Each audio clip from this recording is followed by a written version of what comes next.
남북 관계가 악화되면서 쌀과 비료 등 대북 인도적 지원을 확 늘려야 한다는 주장이 나오고 있습니다.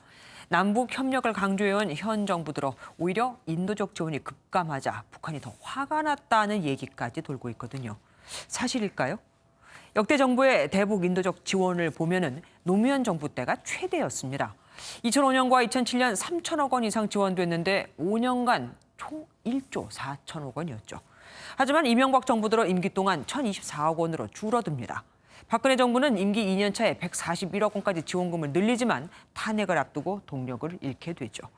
갑자기 임기를 시작한 문재인 정부 들어선 대북 지원을 거의 못하다가 지난해 금액을 늘렸지만 총액이 100억 원대에 그쳤습니다. 사실 이런 지원 얘기는 북한 경제가 어렵지 않다면 나올 이유도 없겠죠. 최근 북한에선 비싼 쌀보다 반 이상 저렴한, 그래서 사람들이 많이 찾는 옥수수가 값이 오르고 있습니다. 길거리에 꽃제비와 불황아도 늘었습니다. 대북 제재를 풀어 쌀밥에 고깃국을 먹게 해주겠다고 한 김정은의 약속이 허망하게 된 겁니다. 배진우 기자가 보도합니다. 북한은 지난 4월 평양에서 물건이 부족해 사재기가 극성이라는 외신 보도에 반발해 평양 상점의 모습을 유튜브에 공개했습니다. 상점엔 물건이 모자라니까. 아닙니다. 그렇지 않습니다. 순환이 빨라서 잘 나가는 상품도 있고 안 나가는 상품도 있는데 그렇다고 버전이 많습니다. 하지만 실제론 심각한 경제난을 겪는 징후가 포착됩니다. 주민들의 구매력이 낮아져 쌀의 절반 이하 가격인 옥수수의 수요가 높아지면서 옥수수 가격이 오르고 있는 겁니다.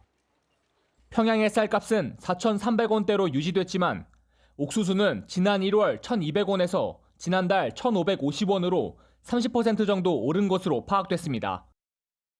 평양에도 지금 배급이 끊긴 지가 석 달이 넘었고 거리에 꽃제비라든지 그리고 노인 불황자들도 지속적으로 늘어나고 있다고 해요. 국제신용평가사 피치솔루션스는 지난 16일 북한 경제가 올해 마이너스 6%로 고난의 행군 시기에 육박하는 역성장을 할 것으로 분석하기도 했습니다. 북한의 경제적 어떻게 보면 정책적 오판인 것 같아요.